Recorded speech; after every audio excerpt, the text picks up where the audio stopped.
Tampoco te gusta que te digan las cosas y menos que te lleven la contraria. Eres una persona que en ti siempre vas a resaltar a donde tú vayas.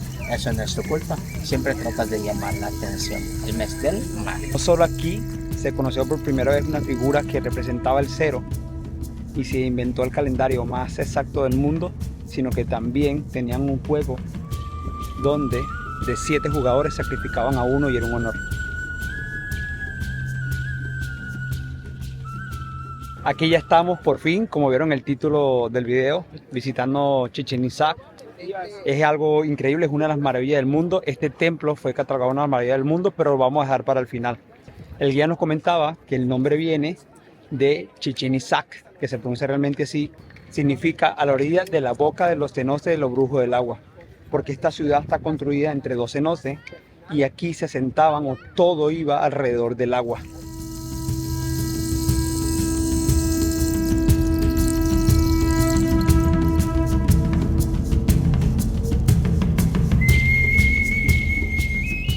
Estos son los campos, aquí nos contaba el guía, eran muy diferentes a los otros campos de juego de la pelota, del juego de la pelota maya, porque este en específico eran 7 metros y fue como una mezcla, una evolución de los campos originales que eran entre 1 y 2. Entonces aquí no solamente usaban como el hombro, las manos, sino que también las piernas, sino que usaban también rodillas y un palo. Pero dicen que más que un juego, era un ritual, donde al final del ritual se sacrificaba la cabeza de un jugador. Y aquí los equipos estaban representados por la noche o el día, o el bien o el mal, fuerzas opuestas. Lo que comentan, que se puede decir como rumores que ha pasado de historia en historia a través de los tiempos, es que el jugador sacrificado era el capitán del equipo ganador. Si nos vamos a la lógica, no sería lógico que el que ganara fuese el que fuese sacrificado, pero si nos vamos a aquella época donde esto era un ritual y no un juego y era algo de honor, se puede decir que cuando tú donas algo a los dioses le vas a dar lo mejor de lo mejor. Por eso se decía que el que sacrificaban era el capitán del equipo ganador. Aquí estamos donde se exhibía la cabeza del jugador que era sacrificado. 3. Qué increíble. Es que el gobernante, cuando hablaba, gritaba de este lado, está hecho tan perfecto que se puede escuchar del otro lado del campo. Se estima que habían alrededor de 35.000 habitantes y evidentemente no podían caber en los juegos, en los rituales. Entonces se dice que solamente podía entrar como que la alta sociedad de la época de la ciudad de Chichén Itzá. Solamente podían entrar los líderes, los chamanes. Este árbol que está aquí, que se llama siricota, era un árbol que se usaba para muchas de las cosas que se hacían aquí en Chichén Itzá. Si pueden ver, bueno, van a poder sentir, pero estas hojas, al ser gruesas, tienen como textura y era la que usaban para lijar esas piedras.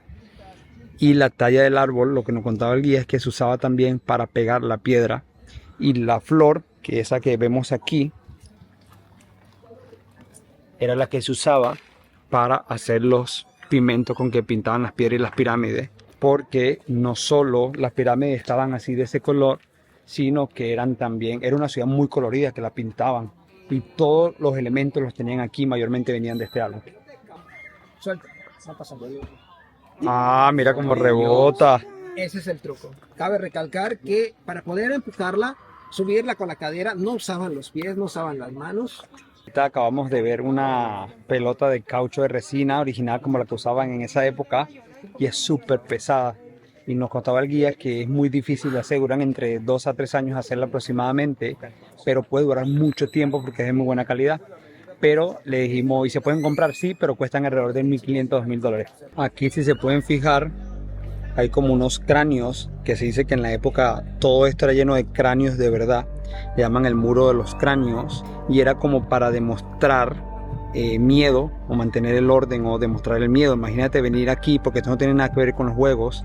Se dice que pueden ser como cabezas de sacrificio de esclavos, de prisioneros. Imagínate llegar acá y venir a una ceremonia, venir a tu templo y conseguirte puras cabezas aquí, hasta posiblemente con cabello todavía recién desangrándose. Se dice que parte del muro de cráneo que vimos allá, que no tiene nada que ver con la ceremonia de juego, venía como influencia, pero no está confirmado, desde el centro de México, como se puede decir, como una parte de colonización de la época, porque si vemos este muro seguido aquí, podemos ver de este lado un guerrero que no tiene los rasgos mayas y que tiene una cabeza aquí guindando, colgada de las manos, y como que si representara que lo acabara de cortar.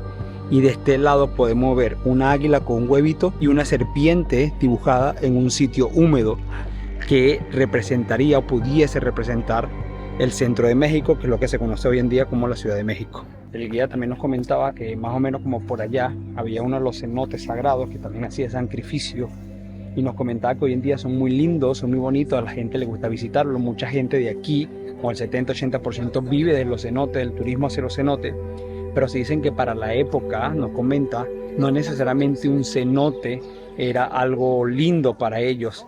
Realmente representaba en cierta manera el inframundo, se hacían sacrificios, entonces para ellos no necesariamente en esa época un cenote era algo lindo como lo vemos nosotros hoy en día, sino era algo de sacrificio, era el inframundo, representaba muchas cosas, y mayormente no vivían cerca del cenote, sino alejado del cenote. Aquí el templo está construido alrededor de 2 cenotes, pero aquí no vivían, esto solamente era como la parte sagrada del templo. Había una ciudad amurallada que está cerca, que se dice que vivían los líderes, los chamanes, los líderes de la época, y luego mucho más alejado era donde vivían los esclavos, la gente común del pueblo, que fueron los que realmente construyeron como mano de obra todo este templo que podemos ver y apreciar hoy. ¡Wow! ¡Qué increíble! Estamos llegando a la verdadera maravilla del mundo, una de las 7 maravillas del mundo, el templo Kukulcán. Nos dicen que le dicen pirámide, pero realmente como se le debe nombrar es un templo porque es uno de los templos principales mayas. Pero le voy a dejar aquí un video de la explicación que nos hizo directamente el guía. Increíble. Metros de altura y tiene 55 metros de base. Es más larga la base. Si la comparamos con la del Sol, probablemente ustedes digan, esta queda en medio o a la mitad. Es cierto, no es tan alta, pero los datos prácticamente sí, probablemente ustedes digan, entonces ha de ser por los datos, por lo que contiene. Por supuesto, es por lo que contiene. Recuerden que al final de cuentas, lo que se llevó a votación también fue el templo nada más. No fue Chichén Itzá como tal. 7 de julio del 2007. Gente que vino del 2006, 2005, 2004 todavía podía acceder, podía subir. Había cadenas en medio, te podías meter, había una puerta de madera a un ladito, no sé si la vieron. Ahorita vamos a también pasar al centro y la vamos a ver. No crean que nos vamos a quedar aquí, vamos a ir ahí también al frente. Vamos a hacer un sacrificio. 1840, Frederick Catherwood, John Lloyd Steven también tiene sus propias imágenes, litografías, dibujos. No existía la cámara fotográfica, menos el iPhone. Empezamos a ver primeras imágenes, arriba de 1922. El Instituto Carnegie de Estados Unidos en 1920 toma el acuerdo, Silvanus Moore en 1922 entra, pero también ayudaron mexicanos, José Rosa Peniche, Manuel Cirerol, personas que ni siquiera eran arqueólogos, que vivieron aquí en el entorno. Todavía había gente viviendo en los alrededores. Los desalojaron y les ofrecieron trabajo en las restauraciones. Y uno de ellos, llamado Arcadio Salazar, según el libro de la Pirámide del Sol, publicado en los 90s, habla de que esta persona descubre lo que ahora se conoce como el equinoccio. Cada 21 de marzo, el sol sabemos que sale en este lado, la parte este, se va trasladando. Y de 2:30 a 3:30 de la tarde se forman unos 4 triángulos. Cabe recalcar que esto se ocasiona porque el sol va alumbrando los niveles que tiene a los lados la pirámide. Recuerdan los 9 niveles del inframundo, Reina Xibalbá, por eso tiene 9 niveles la pirámide. 2:30, 3:30, los primeros 4 triángulos, 4:30, 5:30, los últimos 3 triángulos. Por eso la cabeza de las serpientes fueron colocadas ahí. En la primera imagen que yo les mostré, las cabezas de las serpientes no estaban ahí. ¿Dónde se propicia nada más la sombra? Del otro lado. Predicción que no ha fallado, desde que tengo uso de razón. Tengo 36 años y inclusive familiares, inclusive gente de la tercera edad, me cuenta, el equinoccio 21 de marzo, nunca he visto que falle. Puedes venir, el clima está así. Parece que hasta va a llover. Y de repente, Quinchajao, el dios sol, sale de alguna nube e ilumina los niveles y se ve la sol. Algo interesante que quisiera completar es que se dice, o se creía hasta hace poco, hasta hace unos años, que habían 2 pirámides, porque cada ciclo que ellos cumplían construían una pirámide. Pero se dice que recientemente, por una investigación, descubrieron que no habían 2 pirámides, sino había una tercera pirámide mucho más abajo. Posiblemente esto esté lleno de mucho más templos y que no solamente sean este templo grande o estos 2 templos que se creían, sino hay 3 templos y se dice que pueden haber más templos aquí en la zona. Otro dato interesante es que, como comenté al principio del video, esto está construido entre 2 cenotes, pero también descubrieron que debajo de esta pirámide, debajo de este templo, hay también un cenote. Se dice que construyeron la pirámide justo en la mitad dentro de 2 cenotes y encima de un cenote que a su vez todos están conectados. Entonces todo es increíble porque todo está hecho milimétricamente con los astros, con el sol, con las matemáticas. Ellos fueron los que descubrieron el cero y tienen el calendario más exacto y perfecto que el mundo ha conocido.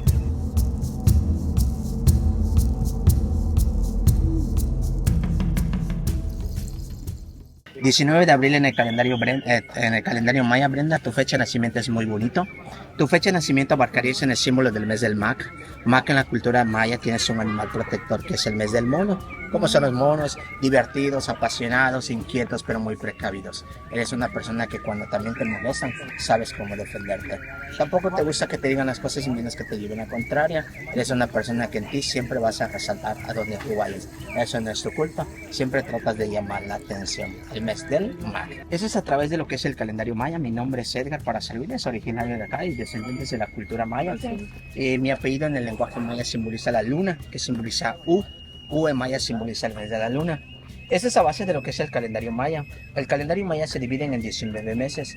18 meses están basados en 20 días y hay un mes corto llamado Wayeb de 5 días nada más. El primer símbolo es el mes del Pop, que comienza del 11 de agosto al 30 de agosto. Po, Bob, Sip, Sot, Set, Chileskin, Molchen, Yasake, Makan, Kimoam, Pash, Kayak, Kunju, Wayeb. 18 meses por 20 días hacen un total de 360, más 5 días del Wayeb, 365 días nos da el calendario maya. Por eso es que mucha gente me conoce aquí en Chichén Itzá, porque desciframos parte de la cultura, desciframos parte de los conocimientos de cada persona. ¿Tu nombre? Brian. ¿Tu fecha? 28 de mayo. 28 de mayo estarías en el mes del Moan. Brian, a ti te va a gustar mucho viajar. Eres una persona que no estás quieto con una sola cosa. Te gusta mucho experimentar. Abarcas del 18 de mayo hasta el 6 de junio. Tu jeroglífico maya representas el mes del Moan. Y Moan en el calendario maya es el director del universo. Tu animal protector es el mes del águila. Y el águila representa el cosmos. El águila representa lo que es el cielo, la madre tierra. Por eso son personas que están de un lugar hacia otro lugar. Pero si representas lo que es el centro del universo, la vida larga, tú vas a vivir mucho tiempo de vida. Eres una persona que sabes hacia dónde quieres hacer. Si te consideras un poquito terco, porque por más que no se den las cosas, siempre quieres tener la razón en ti mismo. El mes del Moan. Como acaban de ver, nos acaban de explicar un poco lo que significaba nuestra fecha y mes de nacimiento, porque aquí los mayas todo estaba hecho milimétricamente enfocado a los astros, al sol y a las matemáticas.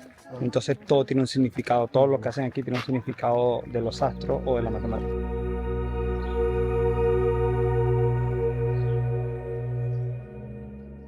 Y ya con esta bonita vista del templo de Kukulcán nos despedimos de Chichén Itzá. Creo que es un destino que tienes que conocer o sí visitar aquí en México. Es parte de la cultura, es parte de lo que tienes que conocer y vivir como expatriados. Nosotros nos quedamos en Mérida. Lo recomendable, lo que nosotros hicimos fue rentar carros. Siempre rento con Álamo porque es la única compañía que te permite aquí en México hasta ahora adquirir todos los seguros y no vas a tener sorpresa de que te van a cobrar más por el carro.